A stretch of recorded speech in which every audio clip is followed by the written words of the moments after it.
Hey everyone, Dan here. Before we get into it, if you enjoy these videos, please hit the like and subscribe button. And keep in mind that these are my own thoughts, opinions, and ideas.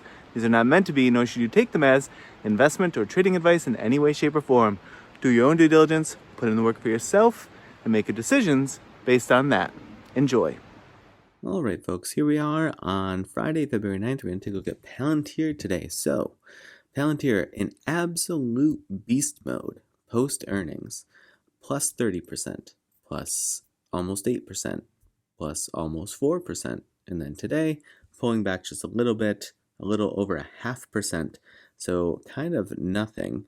And also, sort of wrestling with this 2417 level that we have in the chart. Now, if we zoom in and check out the intraday action, we see just how well these levels have been holding up. So I'm pretty pleased with these. Looks like we have to put a level in up above in case it continues to push. I don't know that it will, but in case it does, but look at how well these levels just went up the level, and then today found ultimate into close support going in to close at the level. So again, feel really good about those and happy to keep them where they are. Now we can scroll left and see what action we had around the 25 mark before, where we might have some support resistance to make sense of. So this guy here looks pretty obvious, 25.10. And then we could put one other above. I mean, this certainly stands out, but I don't know that we're there quite yet. I would go with this guy here. Let me see. Yeah, I feel fine with that. Is there still a gap up here? Looks like there's still a gap way up here that it would get into at about 30.44. And it would fill it at about 31.34. It's not the biggest gap in the world, but mighty far away. Especially if you got in anywhere near these sort of like pre-earnings lows in the teens. So yeah, if it does pull back, if it can't hold this 24.17, that's obviously the nearest in level. 23.10, 21.21, 2001, 1919. Those look like the strongest levels to me. Obviously now there is a gap here also that it would fall into at about 1976 and it would fill it at about 1787. So pretty decent sized gap there, about $2. But we'll see if or when that comes into play.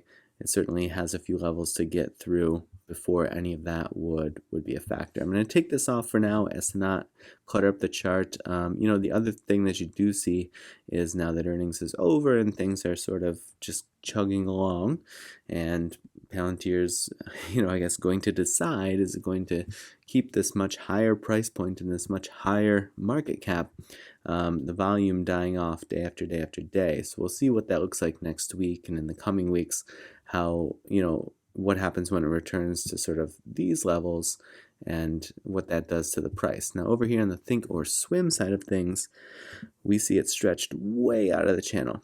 Nice call out by the TTM squeeze indicator here, triggering, firing, and it blasted it right up out of the channel. So almost perfect call out there by the TTM squeeze indicator. So really impressive stuff. I mean, at this point it is just so far above the channel.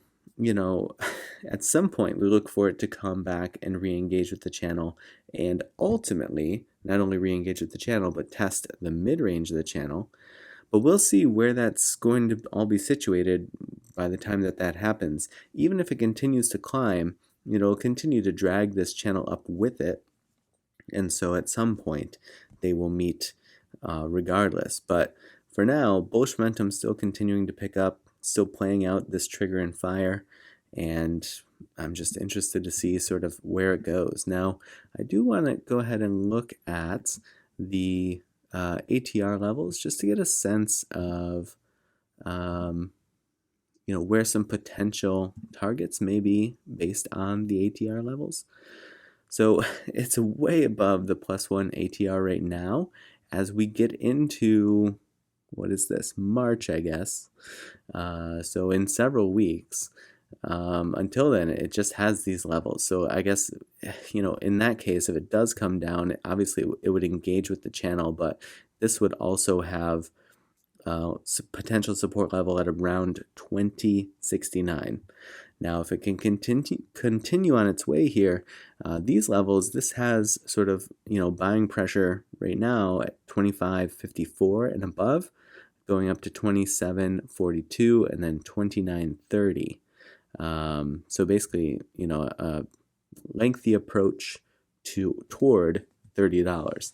But we'll see if that even comes into play. That's about 3 weeks away at this point. So we have a ways to go, and these all change as candles get put in. So these are dynamic as well. So, it's going to be in the same situation where, as the channel is, that it's going to shift as new candles get put in. So there's only so much that we can sort of do with that, since I can't just incessantly live stream my my setup here for all to see. But yeah, phenomenal move. I remember sitting thinking, should I buy the $21 calls? And I can't remember what they were at that point, but they would have been worth a few $100 each, and they were nowhere near that cost. But I thought, man, I don't know if it can get up there. And boy, did it ever. All right, folks, I hope that you're enjoying your weekend, and as always, I appreciate you watching, and I will see you in the next video.